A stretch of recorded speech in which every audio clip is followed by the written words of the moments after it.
Are you going through a divorce and feeling overwhelmed with the process?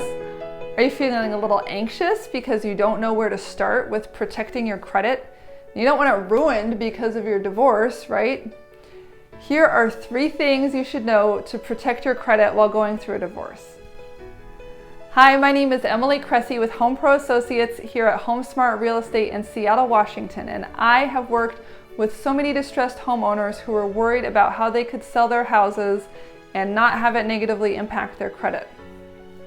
Unfortunately, going through a major life event like a divorce can really wreak havoc on your credit score and make it hard for you to buy your next home. And it's natural because your income and your expenses can both change drastically and suddenly. Even if you're selling your house and you don't want to buy another house right away, it can still help if you take a few precautions during the divorce process to protect your credit. Yes, that's right. The time to protect your credit is during your divorce, not after the dust has settled. Here are 3 major things you need to know so that you can avoid ruining your credit as you go through the divorce process. Talking with buyers who want to come and buy their next home after a divorce, they say it can be very difficult if their credit was ruined in the divorce. So if you can protect your credit through the divorce process, it can make it easier to buy your next home, even if that's a couple years down the road. The first thing you should know about credit is that creditors do not honor divorce decrees. This is an important fact and probably the #1 reason that people tell me that they have bad credit. They think that because the divorce decree says that their ex is responsible for this and they're responsible for that, that they don't have to pay that thing, and if the ex doesn't take care of it, it's on them. The frightening reality is if your ex-spouse makes a late payment on that credit card or that car that they're responsible for, if the credit is in both your names, it will still reflect badly on your credit, even if the divorce decree says that your ex is responsible for paying that account. The creditor is not a party to that. The creditor does not formally let you off the hook. The creditor wants you involved to make sure that gets paid. The lender will still expect both of you to pay back the money you borrowed, plus interest as you initially agreed, and if you don't, they will report that on your credit history appropriately. The second thing you should know is that joint accounts will stay on your credit report until they are paid off or closed. So when going through a divorce, you'll want to understand the difference between being an account holder and being an authorized user. If the account you have opened is a joint account, then both you and your spouse are financially responsible for that account.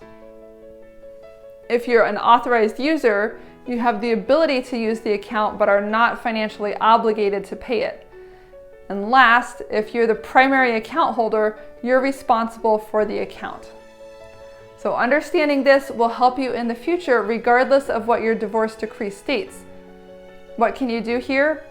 It's in your best interest to obtain a copy of all your credit reports and contact every creditor that is appearing on your reports. Find out if the account is joint, you're the account holder, or if you're just an authorized user. You should close all your joint credit cards and remove your ex-spouse as an authorized user from any credit cards that are open in your name only. They can't run up charges on a card that you're responsible for. The third thing you should do to protect your credit is to keep good communication between yourself and your creditors.